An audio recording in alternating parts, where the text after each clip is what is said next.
All right. The question I've got is one that I think is valid. Should the college football world be scared of the Georgia Bulldogs? That's what I've got for you today. Should the college football world be scared of the Georgia Bulldogs? Because the more I think about this, the answer might be yes. Because I think that the last 2 years, we're basing this off of a couple years, right? It's not really a couple years. It's 7 years of Kirby Smart, correct? But the last 2 years, I think, should terrify people. It's a conversation me and Dina had a little bit recently, thinking about what they replaced and what they accomplished, even though they had to replace things. But if you look across the college football world, another conversation that we've had frequently, it goes back to how many true contenders are there? How many true contenders are there in this sport right now? Other than Georgia, I would consider Ohio State, Alabama, the other true contenders. I think that's your top tier. And then I think you move down a tier where Michigan and USC, maybe LSU, maybe Oregon. I mean, I don't think the list is that long. I got to see it from Texas. You know what I mean? I would put maybe Utah in the tier below that one. Where does Clemson lie in all this? Where does Florida State lie in all this? I don't know that either of them are really contenders. So I think that if you're a coach around the country, you're looking at what the Georgia Bulldogs are doing. Can anyone else? I mean, look, if Georgia, let's say Georgia even just makes it to the national championship. Let's say Georgia loses the national championship. I think you're still kind of scared, because then over the last 2 years they had lost over 25 draft picks and still made it to the final game, and they won 2 or 3 times. That's your what if scenario if Georgia just makes it to the national championship this year, which I think they have a good shot to do, because at the end of the day, I think they're going to win the SEC, and I think they're going to be in the playoffs. So it is the 2021 defense. The fact that there were that many NFL caliber players on one team is just it's unreal. And when we look back on it, there's going to be a couple reserves. When we look back at the 2021 roster and think about who else is going to get drafted from that roster, right? Think about, there's already been 25 people drafted from that roster.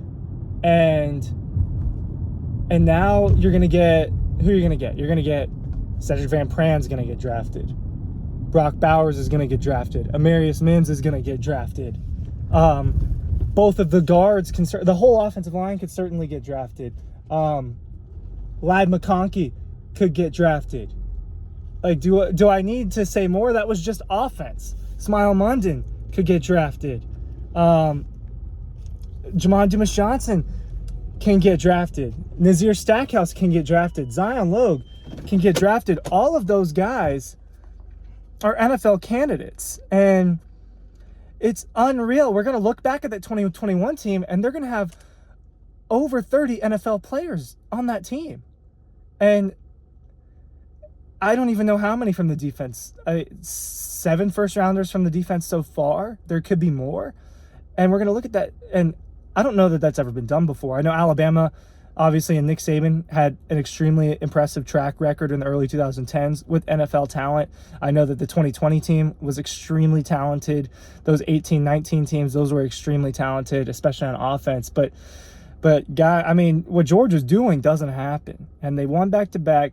So Kirby now in 7 years has been to the national championship 3 times, won twice. That's obviously impressive. But if you're the college football world, the Georgia Bulldogs aren't going away.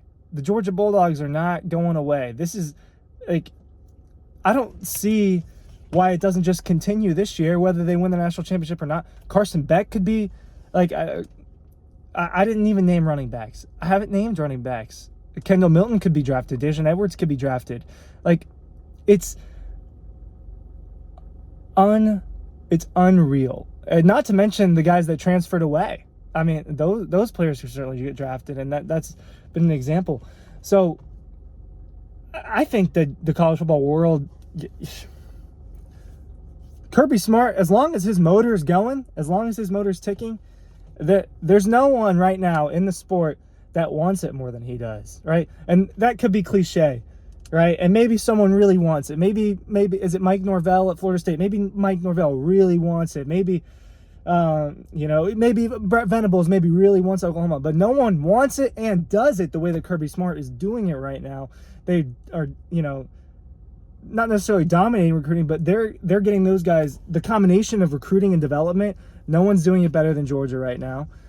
The coaching staff, they continue to replace. I'm dripping sweat. I just hooped with Carson Beck actually, and I think that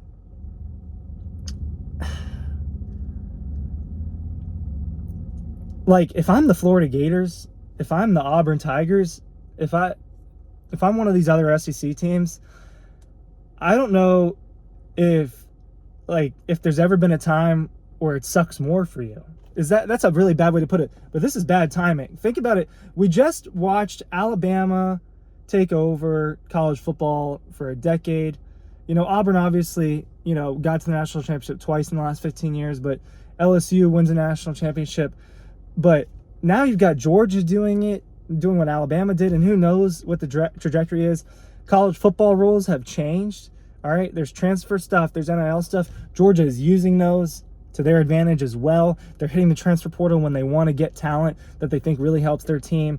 The NIL thing, obviously, there's money here. There's money in Athens, and that's always going to be a good thing for Georgia. Some other schools just don't have the resources that Georgia has and the willingness to do it, getting the talent. I mean, look, if Carson Beck has a really good season, he's going to be an NFL draft pick as a quarterback. And they would have had 2 quarterbacks drafted in a row if that's the case. And quarterback is a position of drama, for lack of a better word, for the Georgia Bulldogs over the last few years. Has it not been a dramatic position? I mean, starting with Grayson Lambert and Jacob Eason, and then Jacob Eason and Jake Fromm, and then Jake Fromm and Justin Fields, and then Stetson Bennett and all those guys. It's always been a dramatic position, and now they've got them. It's like it's almost like a Christmas tree farm, and you've got your trees for the next 5, 6, 7 years, and they're just growing next to each other. You planted one after another. It's like that, but potentially with quarterbacks, that's what we might see. They're getting guys that they like a lot. They're getting really talented players that are just better than some of the players they used to get. Now, obviously, there have been guys like Aaron Murray, Matthew Stafford, so on and so forth that come through.